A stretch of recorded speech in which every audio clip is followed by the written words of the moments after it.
Hi all, my name's Clinton. I run the psychology practice at the Sports Science Institute of South Africa in Newlands, Cape Town.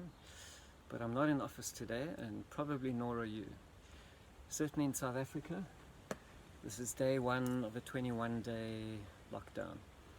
Now, that's incredibly frustrating in many ways, and I think especially if you're a sportsman and woman.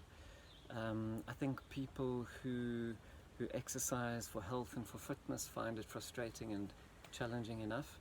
But if your livelihood depends on your sport, or if your goal is to compete professionally at some point, then it can actually be really scary being away from your normal training preparation routines for 3 weeks or however long this is going to be. But I sincerely believe that in any crisis there is also opportunity, and maybe one of the opportunities here is that we've got a little bit of time to stop and to think and to review what is working, what isn't in our approach to our sport and our competition, and maybe to work even on some of the aspects which normally we don't pay enough attention to. So at this really bizarre time, I have decided over the next 21 days I'm going to regularly send out these little clips, just in the hope that it'll get you thinking, hopefully give you one or two ideas about how to review and what you could do differently moving forward, with a specific emphasis obviously on the psychological aspect of sport.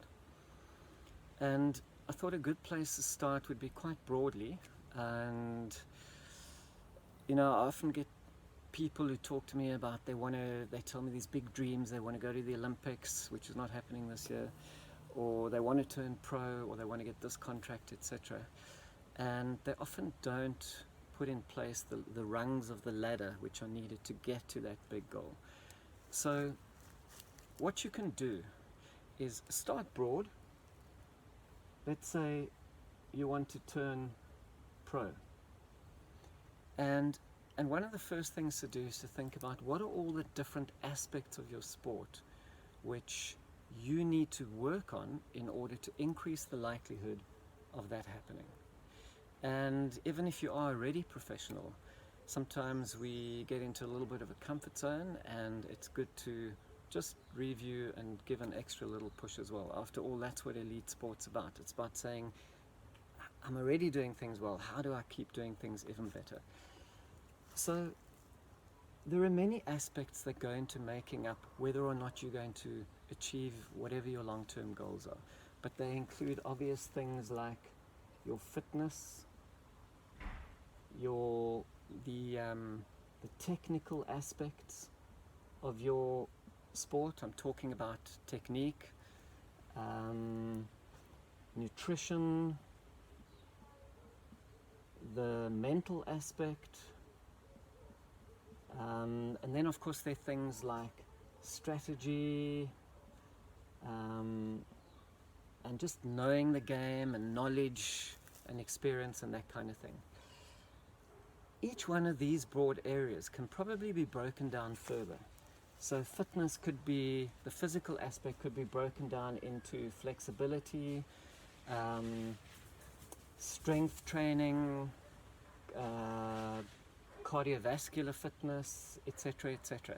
And in fact, each one of those could probably even be broken down further. So strength training, the different parts of the body, etc., depending on what your particular sport is and the needs of that sport.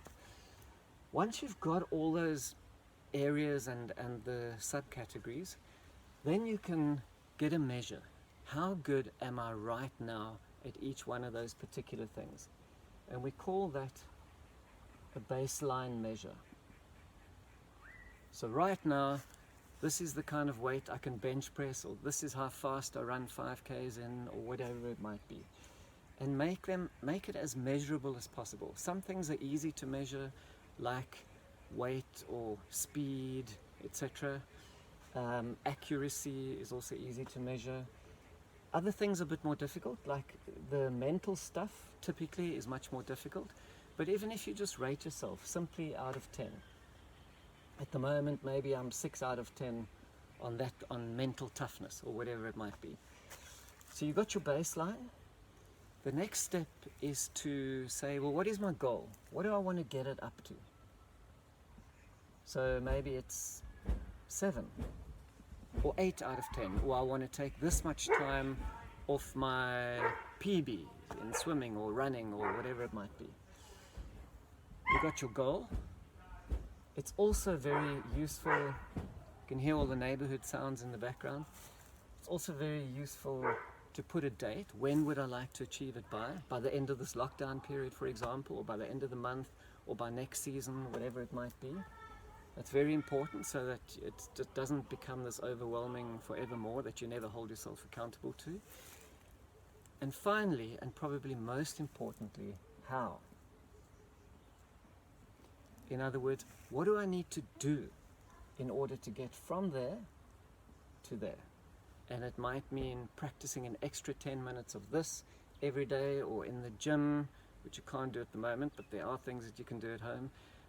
Doing an extra so many reps of a particular exercise, etc. So from a very broad-based, long-term outcome goal, we've now got day-to-day commitments, which if you do those things consistently, you're much more likely to increase these, your measurable skills, and altogether that increases the likelihood of you achieving your overall goal. So perhaps now's a good time to really reflect on what are the different areas, what do they break down to, how good are you currently in each of those, what would you like to get it to, and how, on a day-to-day basis, what do you need to do in order to get it from where you currently are to where you'd like it to be. Cool. So I will see you again probably tomorrow, and we'll talk about the next step. Keep safe.